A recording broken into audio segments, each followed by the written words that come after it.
Hello बच्चों, let's see this question. The question says, in the following questions, a statement 1 is followed by a corresponding statement 2. Of the following statement, choose the correct one. Option A दिया गया है both statement 1 and statement 2 are correct and statement 2 is the correct explanation of statement 1. B. Both statement 1 and statement 2 are correct, but statement 2 is the not correct the explanation of statement 1. C में कहा गया statement 1 is correct but statement 2 is incorrect. And D में कहा गया कि statement 1 is incorrect but statement 2 is correct. So statement 1 दी गई हमारे पास है, उसमें कहा गया है कि a capacitor can be given only a limited quantity of charge. Statement 2 में कहा गया है कि जो charge stored bye a capacitor depends upon the shape and size of plates of the capacitor and the surrounding medium.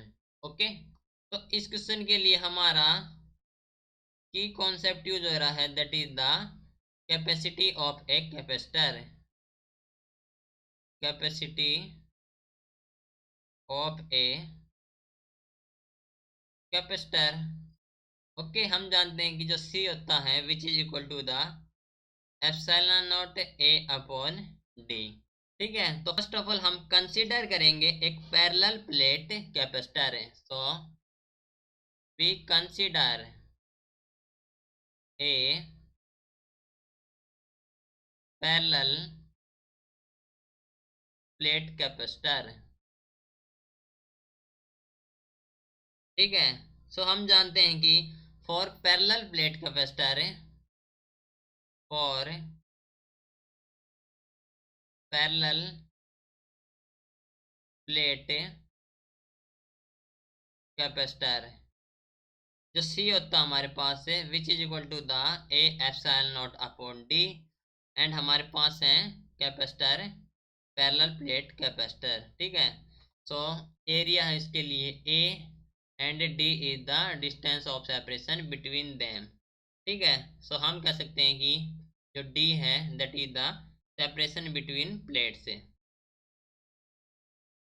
Separation between plate से। Okay, and A is the area बोल सकते हैं या फिर size of plate, size of plate से। Okay, तो हम जानते हैं कि फ्रॉम द रिलेशन जो सी है that is directly proportional to the ए।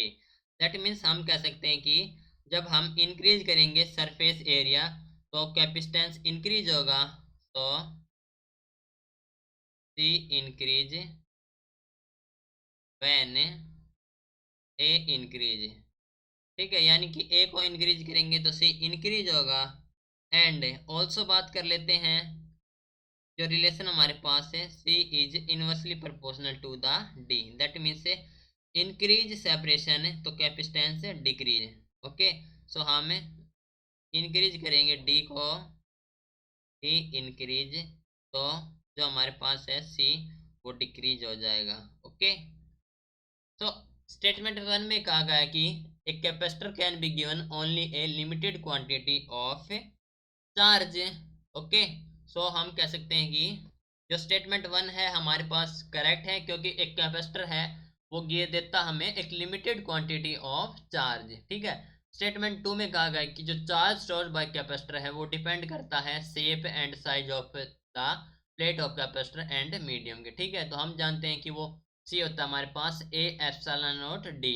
ठीक है, तो डिपेंड करता है, तो स्टेटमेंट 2 हमारे पास है करेक्ट है। एंड स्टेटमेंट 2 हमने सोल्व की है using the C is equal to A epsilon naught upon D. That means जो स्टेटमेंट 2 है वो करेक्ट एक्सप्लेनेशन ऑफ स्टेटमेंट 1 है।